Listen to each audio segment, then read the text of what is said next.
di gambar-gambar sekolah minggu, dan kita sebagai anak dulu waktu sekolah minggu kita menganggap cerita ini cerita yang simple. Tetapi semakin kita bertumbuh dewasa, semakin saya bertumbuh dewasa baik dari segi usia maupun kerohanian saya mulai lihat lebih dalam lagi dalam kisah Nuh. Dan setelah saya membaca ulang, saya menemukan bahwa kisah ini tidak semudah yang diceritakan waktu kita di sekolah minggu. Nah begitu juga dengan berbagai macam hal, saat kita makin dewasa kita akan makin melihat cerita-cerita maupun hal-hal yang dulu kita pandang simple pada waktu kita kecil. Sekarang lebih rumit dan lebih sulit.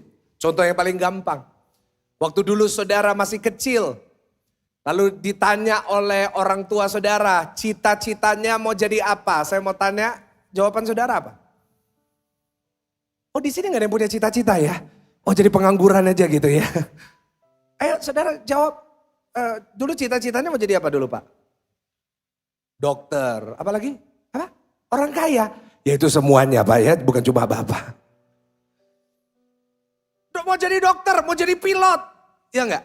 Dengan gampang aja kita berkata. Tetapi kenyataannya saat kita udah mulai beranjak dewasa, kita tahu bahwa tidak sesimpel itu. Saya sendiri ngalamin karena saya dulu sekolah dokter S1. Dulu waktu kecil dipikirnya jadi dokter itu sederhana, pokoknya jadi dokter lulus lalu bisa praktek. Tetapi tidak semudah itu. Begitu juga dalam kisah Nuh, mungkin dulu kita berkata, Nuh seperti ini, Nuh seperti itu, seperti simple sekali. But the truth is, it's not that simple. Gak semudah dan tidak sesederhana itu. Karena itu hari ini kita mau belajar dan merenungkan tentang kisah Nuh dari kacamata seseorang yang sudah dewasa. Nuh adalah seorang yang benar di hadapan Tuhan, dan karena seluruh dunia pada saat itu hidupnya mengecewakan dan hidup dengan kekerasan, Tuhan memilih untuk menghukum dunia. Dan akhirnya Nuh dan keluarganya yang diselamatkan oleh Tuhan. Satu hari Tuhan datang kepada dia dan Tuhan berkata, karena kamu hidup benar, kamu dan seisi keluargamu akan selamat. Dan saya percaya itu yang terjadi di zaman sekarang juga. Di tengah dunia yang keras, di tengah dunia yang rusak, kalau saudara hidup benar, saudara akan diluputkan dari mara bahaya. Nah, tetapi kisah Nuh tidak sesimpel itu. Karena Tuhan menyuruh dia tadi di ayat 15 untuk membangun sebuah batra yang sangat besar sekali. Saudara, pertanyaan pertama yang muncul pada saat saya membaca tentang kisah Nuh adalah batra ini berapa besar dan berapa lama yang dibutuhkan untuk membangun batra itu. Ada yang pernah berpikir dan merenungkan kira-kira berapa tahun Nuh bangunnya? Saudara, setelah diukur, setelah saya konversi, batra Nuh itu sebesar satu lantai ini. Tingginya 2 kali lipatnya lantai ini. Wah, satu proyek yang besar. Butuh berapa tahun? Nah, memang tidak ditulis. Tetapi kalau saudara dan saya belajar firman Tuhan, kita menemukan jawabannya. Jawabannya yang pertama ada di Kejadian 6 ayat yang ke-10. Nah saya mau tunjukkan sama saudara. Kurang lebih berapa lama Nuh membangun batra itu. Dikatakan di ayat 10 seperti ini. Nuh memperanakan 3 orang laki-laki. Siapa aja saudara? Sem, Ham, dan Yafet. Lalu kita loncat ke ayat 18. Jadi Tuhan berbicara kepada Nuh setelah dia udah punya 3 anak. Namanya siapa tadi? Sem, Ham, dan Yafet. Ayat 18. Tuhan berjanji seperti ini. Ini perintah Tuhan. Tetapi dengan engkau aku akan mengadakan perjanjianku. Dan engkau akan masuk ke dalam batra itu. Engkau bersama-sama dengan anak-anakmu dan istrimu dan istri. Nah jadi logikanya gini. Nuh punya 3 anak, punya istri 3 anak, juga punya menantu. Jadi perintah ini diberikan kepada Nuh saat dia sudah punya anak dan punya menantu. Umur berapa itu? Kita buka, mundur, Kejadian 5 ayat 32. Kejadian 5 ayat 32 dulu. Baca sama-sama, 1, 2, 3. Setelah Nuh berumur 500 tahun, ia memperanakan Sem, Ham, dan Yafet. Lalu loncat ke Kejadian 7 ayat 11. Dari sini kita bisa belajar. Pada waktu umur Nuh berapa tahun saudara? 600 tahun. Pada bulan yang kedua, pada hari ke-17 bulan itu. Bulan kedua, bulan Februari. Ini tanggal berapa hari ini ya? 19. Berarti ini anniversary-nya air bah saudara ya. Dikatakan terbelahlah segala mata air samudera raya yang dahsyat dan terbukalah tingkat-tingkat langit. Artinya air bah itu datang pada saat Nuh berusia 600. Lahirnya Sem, Ham, Yafet di usia 500. Air bah 600. Jangka waktunya berapa tahun? Pak Pendeta ini kelas matematika atau khotbah sih? Ikutin saya dulu saudara. 100 tahun. Lahirnya 500. Punya anak, kira-kira punya anak 3 butuh berapa tahun? Nah kadang-kadang orang kalau beranak langsung combo saudara, combo meal ya. 1, 2, 3 langsung berturut-turut ya.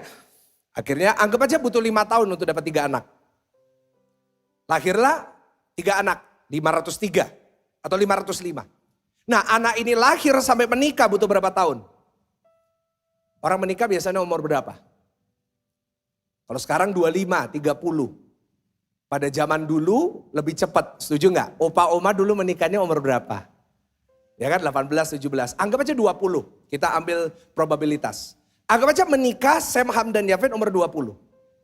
Lahirnya 505 tambah 20, 525 sampai 600 tahun. Berapa tahun? 75 tahun. Jadi kurang lebih kalau kita menafsirkan Alkitab. Membangun Batra ini memakan waktu 75 tahun.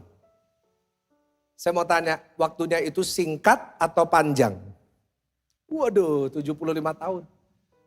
Membangun Batra. Gak gampang.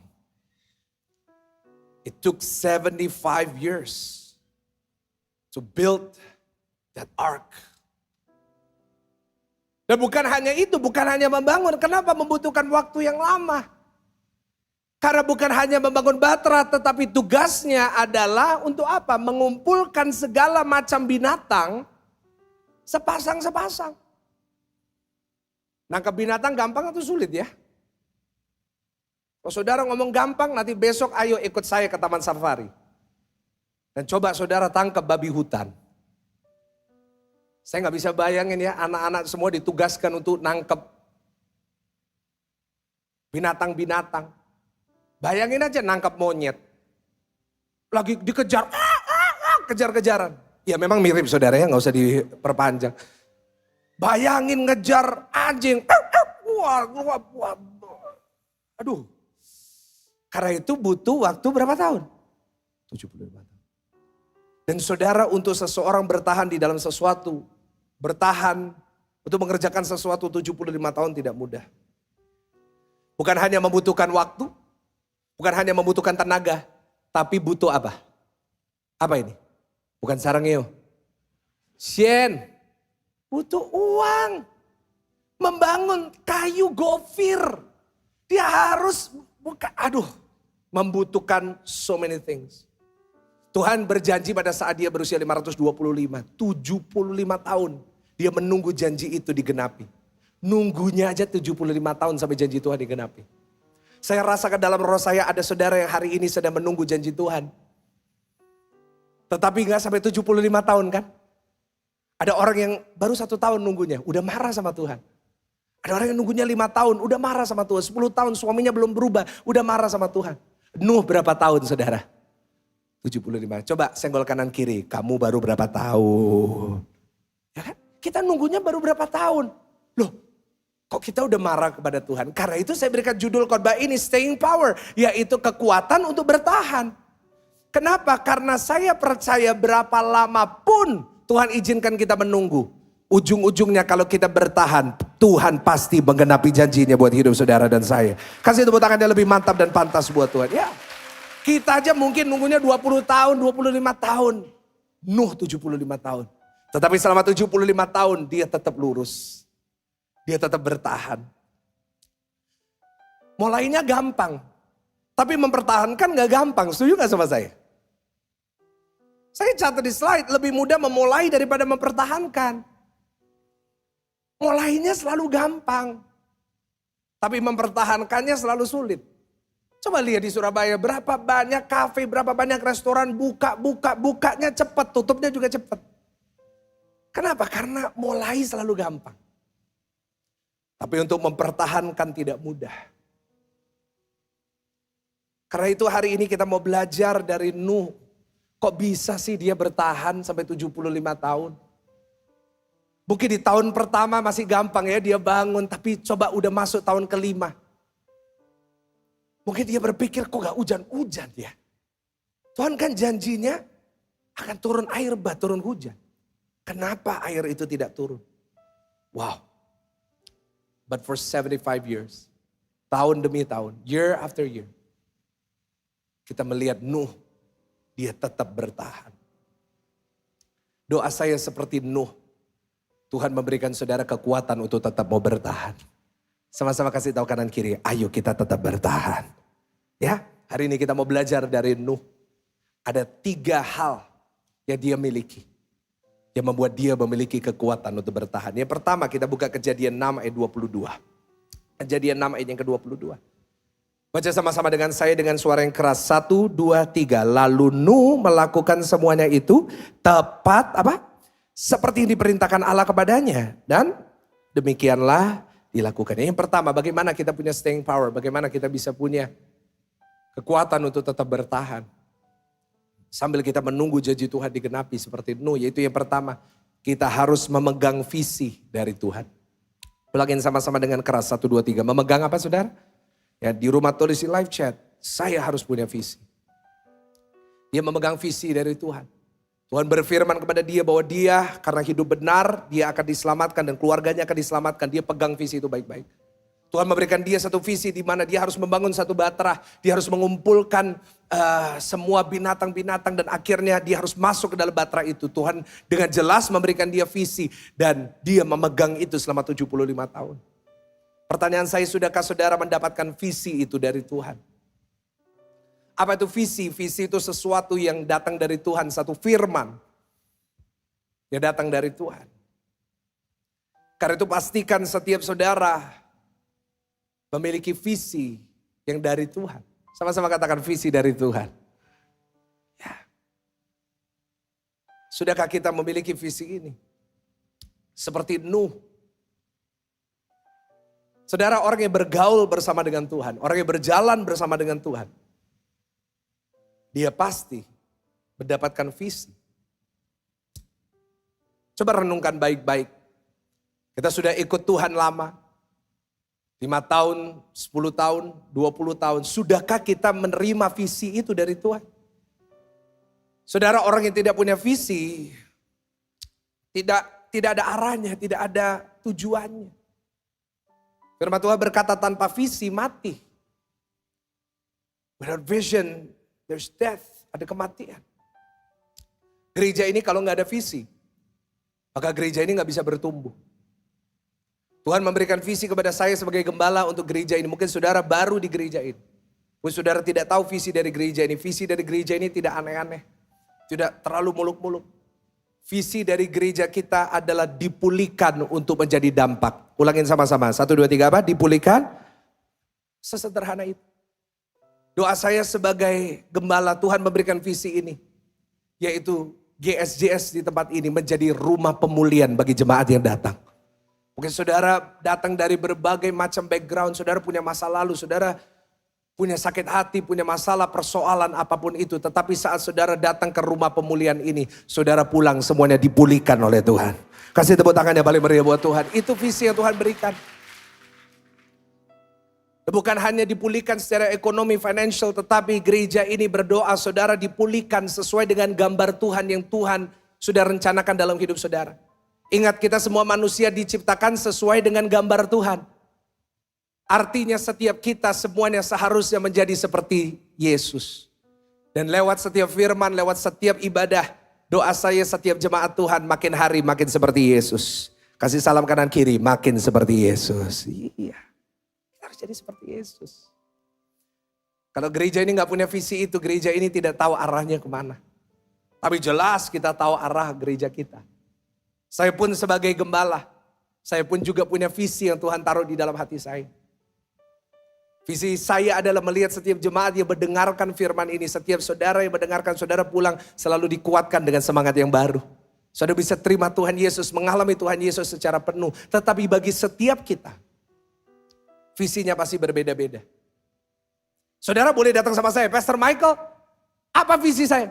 Saya gak bisa jawab. Kenapa? Ini antara saudara dengan Tuhan. Yang paling menyedihkan adalah saya catat orang yang bisa melihat tapi tanpa visi. Dia bisa lihat orang gitu berhasil, dia bisa lihat orang melakukan ini, melakukan itu. Tapi dia sendiri gak punya. Kan sayang bisa satu alat, satu handphone yang mereknya apa? Nokia. Saudara bisa jawab kelihatan usianya saudara ya. Saudara dulu Nokianya Nokia apa? Saya masih ingat 6600 yang kayak bakpao gini saudara. Aduh itu masa-masa yang luar biasa ya, seneng ya. Masa-masa yang lebih simple, gak ada TikTok. Itu lahir dari sebuah visi.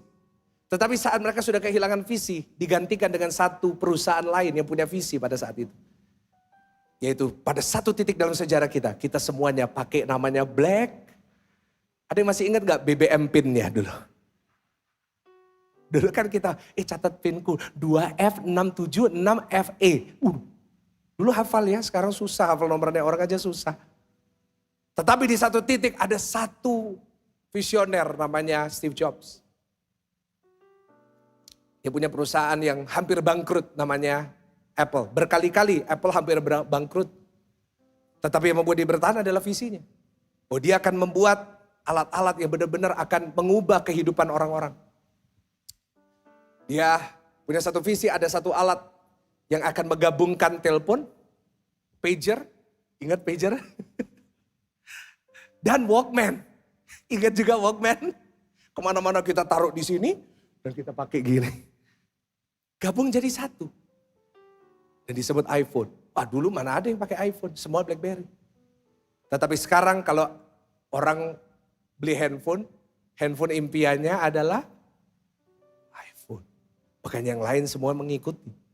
Samsung dan lain-lain. Karena visi dari seseorang. Itu sekuler.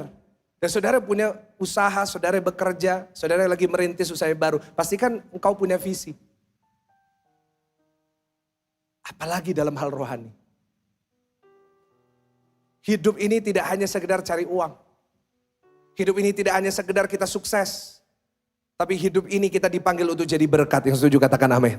Pastikan visi yang Tuhan berikan kepada kita adalah untuk kita mendatangkan berkat. Bagaimana aku bisa berguna buat kerajaan surga.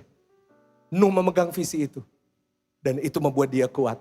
Dan saya percaya kalau hari ini kau memegang visi dari Tuhan. Saudara boleh ngalamin masa-masa tunggu yang lama. Mungkin janji Tuhan belum digenapi, waktu Tuhan belum tiba. Tapi saya yakin dan percaya saat kita memegang visi ini seperti Nuh. Dia akan memberikan kita kekuatan untuk tetap bertahan. Kasih tepuk tangan yang paling meriah, tepuk tangan yang paling dahsyat. Yang kedua, secara cepat, Kejadian 7 ayat 13. Kenapa Nuh bisa punya kekuatan untuk bertahan? Karena yang pertama dia punya apa saudara?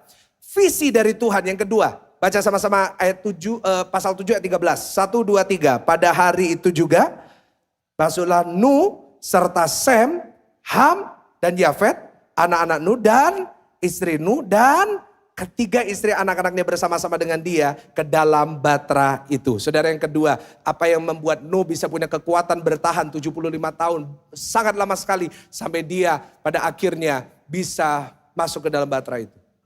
Itu yang kedua, karena dia punya yang namanya kesepakatan. Ulangin sama-sama dengan saya. Ada apa saudara?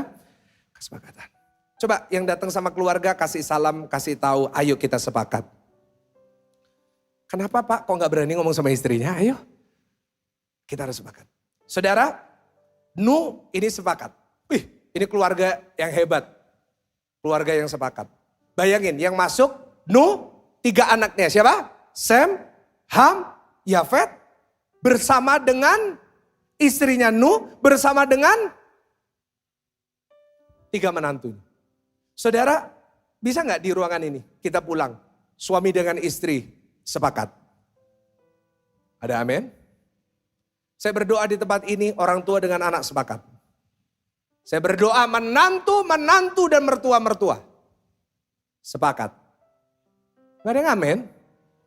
Amin? Oh, kenapa saya teriak seperti itu? Karena saya tahu. Dan saya mau tanya kepada saudara, hubungan menantu dan mertua biasanya baik atau buruk? Yang benar. Baik atau buruk? Gak apa-apa di antara kita aja. Buruk, kayak Tom and Jerry. Ya enggak?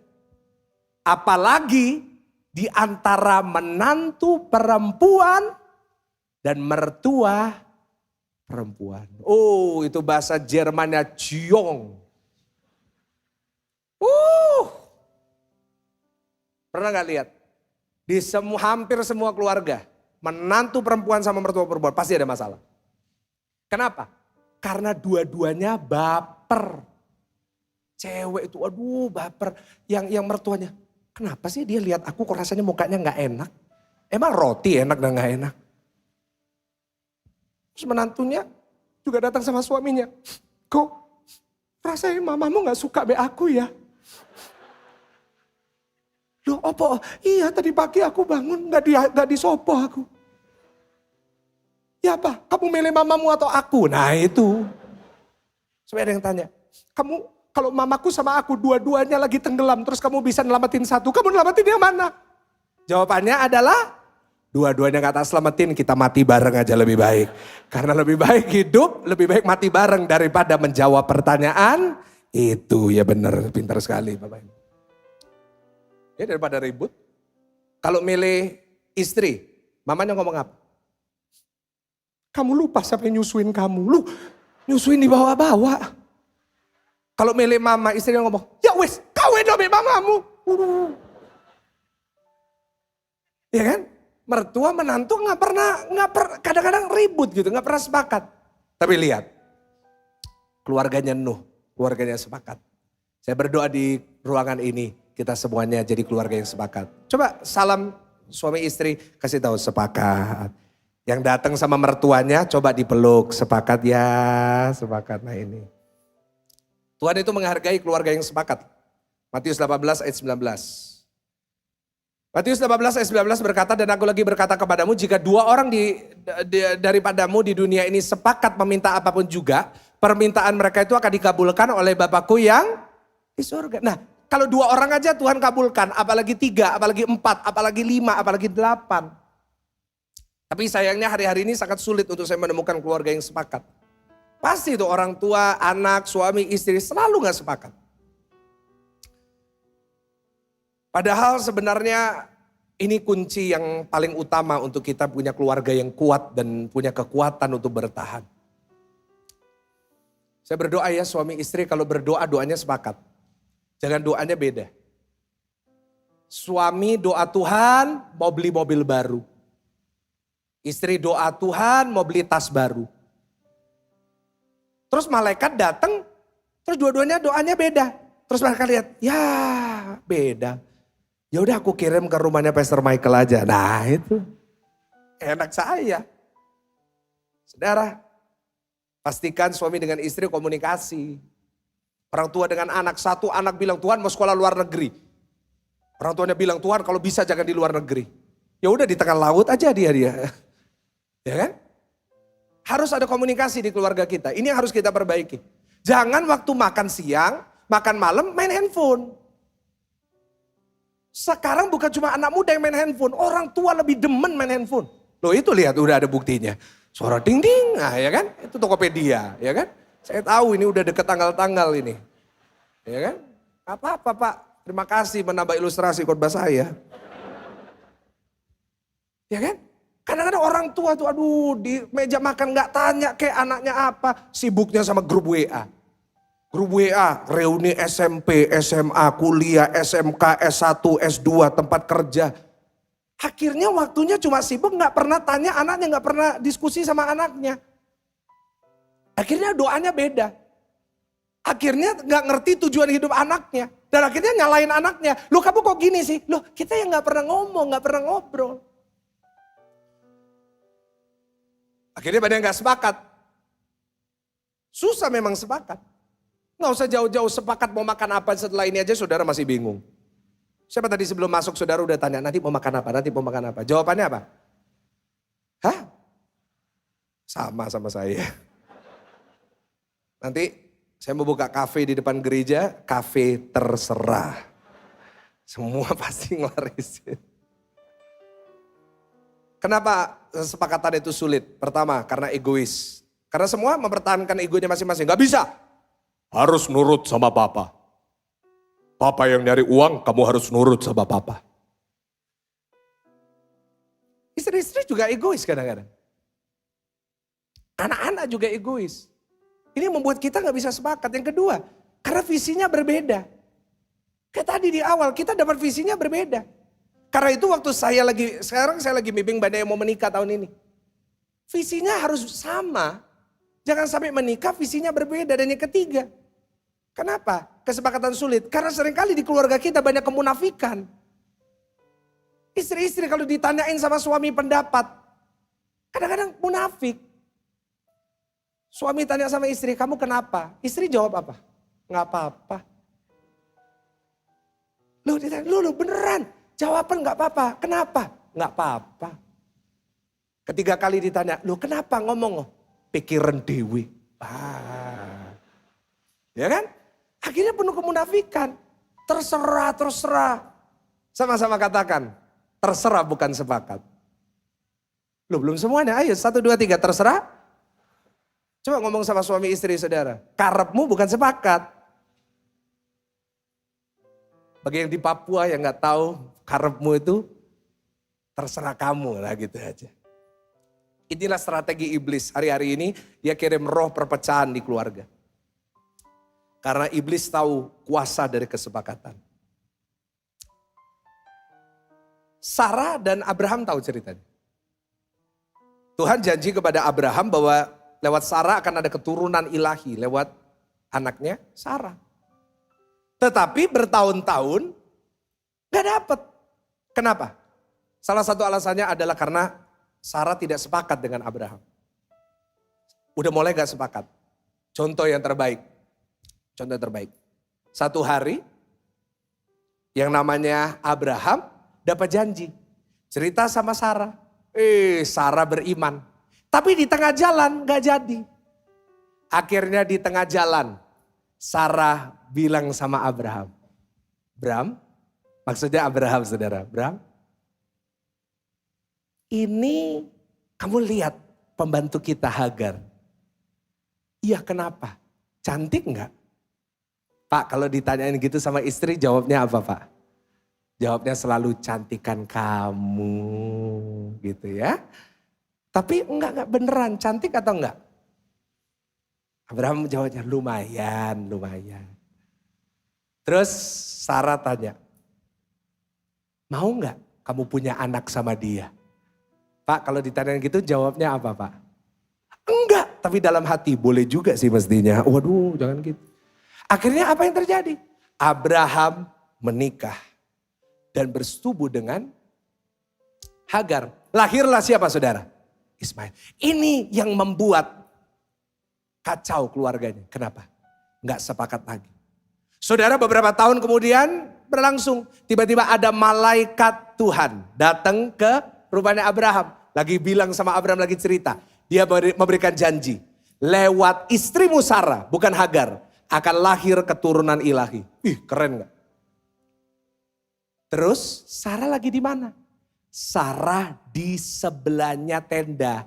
Lagi nguping. Kenapa? Karena mungkin Sarah berdarah Indonesia. Kepo. Ya itulah saudara jawab sendiri bukan saya.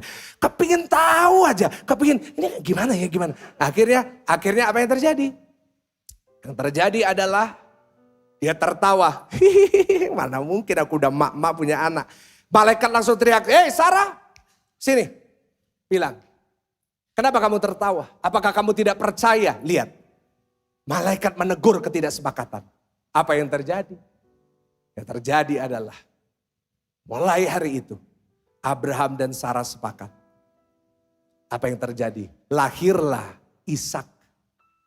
Siapa Ishak? Namanya artinya tertawa. Bapak ibu saudara saya mau beritahu kepada saudara.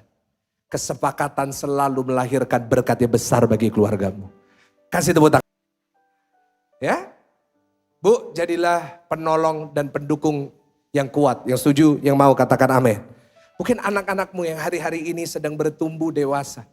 Mereka butuh pendukung yang kuat. Tapi banyak orang tua hari-hari ini bukan jadi pendukung. Tapi malah menjatuhkan Ini salah satu panggilan Tuhan buat kita orang percaya. Apa itu? Untuk kita menguatkan dan mendukung. Maka di dalam Alkitab ada yang namanya pelayanan penguatan. Ulangin sama-sama. Pelayanan apa saudara? Penguatan. Tetapi iblis, nah kembali lagi iblis. Iblis berusaha untuk mengambil dan menipu kita. Dan membatalkan pelayanan ini. Iblis strateginya apa? Saya catat. Iblis strateginya membuat kita bukan jadi pendukung, tapi jadi kritikus. Bukan pendukung, tapi tukang kritik. Ayo, siapa di sini tukang kritik? Angkat tangan. Ya tukang kritik maju ke depan, ayo kita foto bareng di sini. Lihat ke gereja jadi tukang kritik. Kenapa ya khotbahnya hari ini gak lucu? Emang saudara pikir ini stand up komedi saya? Khotbahnya gak enak. Saudara ya, mohon maaf. Saudara yang suka ngomong pendeta ngomong gak enak. Coba khotbah. Satu kali aja. Saudara tahu betapa sulitnya khotbah di depan saudara? Apalagi lihat wajah-wajah saudara yang mengintimidasi plus dikasih masker gitu. Makanya saya kadang-kadang suka ngomong, berikan tepuk tangan, berikan tepuk tangan, berikan tepuk tangan. Supaya apa? Supaya muka saudara itu gak semenakutkan itu di mata saya. Coba saudara yang suka ngeritik khotbah, coba satu kali aja naik di atas mimbar. Kita lihat kakinya gemeteran atau enggak. Jadi pendeta tuh ribut, jemaat itu bermacam-macam. Saya kalau gak jam terbangnya tinggi, saya udah stres lihat saudara. Ada jemaat yang ketiduran. Matanya. Ada, saya lihat orang itu di ibadah ini. Ibadah ini. Saya lihat. Gak usah nyebut nama, gak usah saya panggil ke depan. Kalau saya jahat, saya panggil ke depan aja foto. Jadi pendeta susah. Tengah khotbah pasti ada orang aneh-aneh. Ada aneh-aneh orang. Tapi gak apa-apa. Udah kebal. Udah kebal. Pemimpin pujiannya hari ini gak ngangkat ya. Kurang ngalir. Silakan ke kali sana lo ngalir saudara cepet. Kadang-kadang repot. Gereja dingin. Ini gereja tuh kulkas sih. Wah demi gereja ini. Loh. Terus saya dulu belum beli AC, panas. Ini gereja tuh sauna sih. Sauna kan di Selfit, bukan di sini. Loh. Saya mau kasih tahu sama saudara semua. Jangan jadi tukang kritik. Senggol kanan kiri, jangan jadi tukang kritik.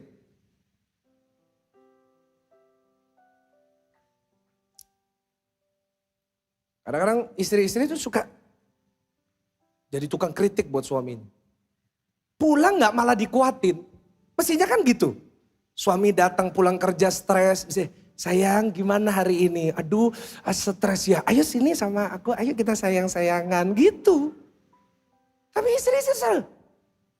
Kok baru pulang jam segini? Habis ketemu sama siapa? Ayo handphone di sini. Ayo. Loh jadi bukan istri, polisi. Tukang kritik. Kamu ini kerjaannya main game terus. Kerjaannya main game, makan tidur. Kayak sapi tahu gak kamu itu. Loh, saudara kayak gitu loh. Loh, saudara tertawa kenapa? Karena pengalaman. Jadi saya tuh tahunya tuh gitu. Jemaat tertawa tuh pasti karena pengalaman. Suami kamu ini gunanya apa sih di keluarga ini? Nah gitu. Ngomong sama anak, selalu kamu tuh dasar anak bodoh. Kenapa kamu gak bisa kayak temen anaknya mama itu loh. Temennya anaknya mama itu. Anaknya itu pinter pol. Apa kamu gak bisa kayak dia? Untung anaknya gak bilang, ya siapa dulu mamanya. Aduh. Ya tapi kita menjatuhkan, kita gak pernah mendukung.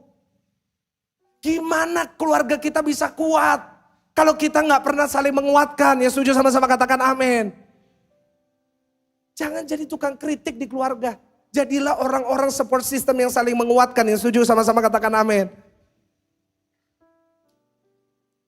Pak Pendeta, tapi kan untuk kebaikan.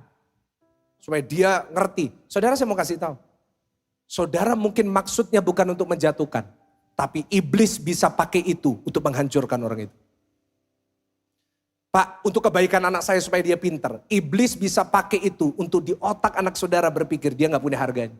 Karena itu tidak heran banyak anak-anak muda zaman sekarang lari ke seks bebas. Tidak sedikit anak-anak muda yang akhirnya jatuh di pergaulan yang salah. Mereka melakukan hal-hal yang seharusnya mereka nggak ngelakuin, sampai narkoba. Kenapa? Karena mereka tidak pernah mendapatkan kekuatan waktu mereka di rumah. Seringkali bukan setan, bukan kerasukan Pak. Gak perlu manggil Pak Dautoni. Tapi karena engkau yang tidak pernah memberikan kekuatan, engkau yang tidak pernah mendukung dia. Bu, jangan sampai engkau gak pernah mendukung suamimu. Kau selalu kritik suamimu. Lalu dia dipuji sama Wewe Gombel. Banyak rumah tangga hancur bukan karena penampilan, seringkali keluarga hancur bukan karena banyak hal. Tapi keluarga hancur karena tidak ada pelayanan penguatan di keluarga. Seringkali saya lihat saudara, banyak keluarga, banyak suami, banyak istri itu seperti juri. Padahal seharusnya jadi pendukung. Pernah lihat Indonesian Idol? Ya kan, pernah kan? Waktu penyanyinya nyanyi, terus ada salahnya. Juri ngapain? Ini tadi salah nyanyinya ya, notnya. Tapi saya mau tanya, ya di belakangnya juri siapa? Pendukung. Lihat nyanyinya salah. Mereka ngapain? Malah kasih, hebat menyemangati. Waktu juri bilang, rasanya kamu gak mungkin masuk ke babak berikutnya. Pendukungnya ngapain? Bu. Kenapa? Karena pendukung tugasnya bukan untuk menilai. Pendukung tugasnya untuk mendukung. Bapak Ibu, ayo pulang dari tempat ini. Jadilah suami, istri, anak, orang tua yang pelayanan, penguatan, mendukung. Yang mau sama-sama katakan amin. Seperti Nuh. Saya yakin Nuh tidak sendirian membangunnya. Dia bagi tugas dan semuanya mendukung. Mungkin dia suruh, Sam, cari ayam. Anak kedua namanya siapa? Sam, Ham. Ham, cari babi. Karena namanya Ham kan babi. Yafet, cari sapi. Akhirnya satu keluarga saling mendukung. Berhasil. Tapi coba kalau istrinya Nuh bilang, ngapain sih kita kayak gini terus? Kamu tuh dapat visi atau apa sih dari Tuhan? Selalu diributin suaminya. Saya yakin Batra itu gak jadi. Dan mereka semua mati di tengah air bah. Tetapi karena mereka saling mendukung. Waduh, hasilnya dahsyat dan penuh kekuatan. Kasih tepuk tangan sambil bangkit berdiri. Sambil bangkit berdiri di hadapan Tuhan. Ingat ya, setan punya banyak strategi untuk merusak keluarga kita. Seringkali gak perlu sesuatu yang besar gitu untuk menghancurkan. Hanya dibutuhkan sedikit ketidaksepakatan. Keluarga itu bisa hancur. Hanya dibutuhkan roh perpecahan. Suami istri bisa cerai. Hanya dibutuhkan godaan sedikit. Visi itu bisa kita tidak pegang lagi.